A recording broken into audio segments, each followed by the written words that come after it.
सोमवार से इसमें हमारी जो एक्चुअल कार्रवाई इसमें चालू हो जाएगी और इसमें आपको ग्राम सभा भी अगले हफ्ते से देखने को मिलेंगी पर वीक।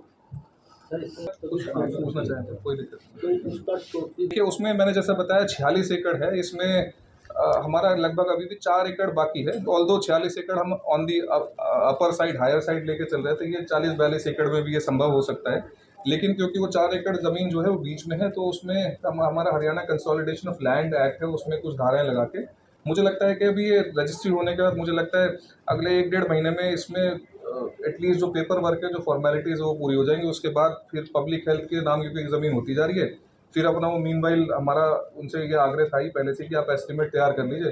तो मुझे लगता है 2 से 3 महीने के अंदर ये एस्टिमेट यहाँ से 2-1 महीने में यहाँ से एस्टिमेट चला जाएगा। मुझे लगता है 6-1 महीने में परमिशन भी आ जानी चाहिए, जो सारी हमारी डिज़ाइनिंग है, बाकी सारी चीज़ें वो हो जानी चाहिए। और उस पार्किंग को ठेका दे के चलाने की आवश्यकता है। जैसे हमारे मिनी सेक्रेटेरिएट में आप लोग आते होंगे, यहाँ पे भी आप देखते होंगे व्यवस्थित नहीं है पार्किंग, उसको भी व्यवस्थित करना हमारा उद्देश्य है। और इसमें उसमें 2 चीज़ें हैं। देखिए, अगर हम टेंडर के माध्यम से किसी ठेकेदार को देके काम कराते हैं तो उससे 2 इश्यूज हमारे रिजॉल्व होते हैं। तो पार्किंग की समस्या सुधरती है, व्यवस्थित होती है, दूसरा सरकार को रेवेन्यू मिलता है। तो ये जैसे कि आपने सुझाव दिया, इस पर भी वर्कआउट करेंगे और खासकर हम मिनी सेक्रेटेरिएट से जल्दी ही शुरुआत करेंगे यहाँ की पार्किंग को व्यवस्थित करने के लिए। नियम अनुसार इसका टेंडर भी छोड़ेंगे। अभी नोटिफिकेशन नहीं हुआ है। देखिए, नहीं, उपमंडल के ये जिला स्तर के कार्यक्रम तो सरकार कहीं भी कर सकती है, किसी ब्लॉक में भी कर सकती है, ब्लॉक में भी कर सकती है। अभी एज ऑफ नाउ नोटिफिकेशन नहीं हुआ। इनफैक्ट उस समय और भी, जैसे मैंने आपको बताया मानेसर था, उस समय और भी सब डिविजन अनाउंस हुए थे। अभी नोटिफिकेशन पेंडिंग है, बट मुझे लगता है जल्दी हो जाएगा, क्योंकि माननीय मुख्यमंत्री ने स्वयं इसको अनाउंस किया जी। आप कोई भी जो नेशनल हाईवे है उस पर अभी आपने देखा होगा, जींद जिले के बाहर भी आप कई जगह गए होंगे, दूसरी स्टेट्स में भी गए होंगे। नेशनल हाईवे नॉर्मली अपने हाईवे के बीच में किसी प्रकार के कोई प्रतिमा लगाना या फिर किसी प्रकार का कोई रुकावट या फिर कोई राउंड अबाउट इस प्रकार का अलाउ नहीं करता है। हमें नेशनल हाईवे से इस पर्टिकुलर मैटर में किसी प्रकार की एनओसी प्राप्त नहीं हुई। लेकिन आपको ये भी बताना चाहूँगा कि अभी पीछे दिशा की मीटिंग हुई थी, जिसमें माननीय सांसद महोदय उसमें खुद स्वयं उपस्थित थे। ये मुद्दा उस समय भी सामने आया था, तो उन्होंने भी ये कहा था कि जी साइड में, क्योंकि हमारा जो संत कबीर जी की जो मूर्ति स्थापना की जो बात आई है, उसमें नेशनल हाईवे की तरफ से हमें परमिशन नहीं मिली, अनुमति नहीं मिली, एनओसी नहीं मिली है किसी प्रकार की। साइड में एक जगह है जो एमसी के क्षेत्र में आती है, तो उसमें माननीय सांसद जी भी अग्री कर गए थे। तो उसमें अगर सभी लोग, दोनों जो पक्ष हैं वो अग्री करेंगे, तो उसमें हम मूर्ति की स्थापना करवा देंगे। जहाँ तक स्वच्छता का सवाल है, तो मेरा मानना है कि ये पूरे तरीके से ये एक सरकारी कार्यक्रम नहीं होना चाहिए जिसमें सिर्फ और सिर्फ सरकार या उसके कर्मचारी या अधिकारी इस कार्य को करें। ये तो एक आम जन का एक ऐसा प्रोग्राम होना चाहिए जी, क्योंकि सभी लोग पूरे ज़िले के जितने भी हैं, आपने अक्सर देखा होगा कि जब हम सरकारी कार्यालयों को हम गंदा इसलिए रखते हैं क्योंकि हमारे घर आपको नॉर्मली साफ मिलेंगे, हम सब अपनी घरों को साफ रखते हैं। तो हम इस देश को, इस ज़िले को, इसकी गलियों को, सड़कों को जब तक अपना नहीं मानेंगे तब तक हमारे अंदर से मोटिवेशन नहीं आ पाएगी। तो आपका कहना कुछ हद तक ठीक है, क्योंकि हम कहीं ना कहीं इस मोटिवेशन में थोड़ी कमी आई है। एक मोटिवेशन आप इंसान की जो है वो कुछ समय तक काम करती है, फिर नीचे चली जाती है। तो हम दोबारा से, इसीलिए उस मोटिवेशन को दोबारा जगाने के लिए ये दोबारा से कैंपेन चलाया जा रहा है, सस्टेन तौर पे चलाया जाएगा। और मैंने जैसे पहले भी कहा कि मेरा आपसे आग्रह भी है कि जी आम जन से भी आपके माध्यम से हमारी रिक्वेस्ट ये आग्रह है कि जी आप भी अपने घर को, अपनी गलियों को, सड़कों को साफ सुथरा रखें, सो दैट पूरा शहर ही हमारा साफ सुथरा दिखाई दे। जहाँ तक सवाल है अतिक्रमण का, तो जैसे गाँव में भी जैसे अक्सर मेरे सामने समस्या आती है जी, अनऑथराइज्ड ऑक्यूपेशन है, कब्जे किए हुए लोगों ने। तो इसमें नियमानुसार जहाँ भी सरकारी ज़मीन पे किसी प्रकार का कब्जा आता है, नियमानुसार उसमें ड्यूटी मजिस्ट्रेट लगाते हैं, उसमें पुलिस फोर्स देते हैं।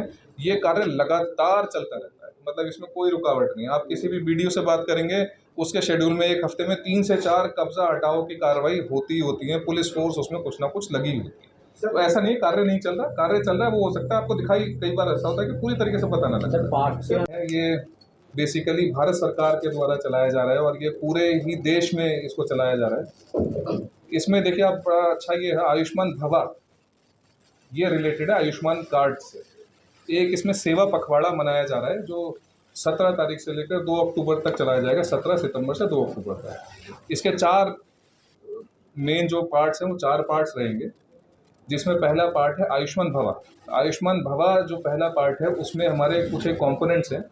उसमें एक तो ये है कि हमारी जो ग्राम सभा जैसे होती है, एक स्पेशल ग्राम सभा नॉर्मली हम करते हैं हर 2 अक्टूबर के दिन, हर गांव में होती है। उसी में आयुष्मान सभा करी जाएगी, जिसमें उद्देश्य ये होगा कि उस गांव में जितने भी आयुष्मान या चिरायु के जितने भी हमारे एलिजिबल बेनिफिशरीज हैं, उनको 100% लोगों को वो कार्ड बना के दे दिया जाए, सैचुरेशन हो जाए और उनसे जो है चर्चा करी जाए कि इसके क्या बेनिफिट्स हैं और उसके क्या उद्देश्य है आप जो बेनिफिशरीज हैं उनको देने का। उसके साथ साथ हमारा हर वीकली, हर हफ्ते अलग अलग थीम्स पे कैंप्स लगेंगे हर विलेज में।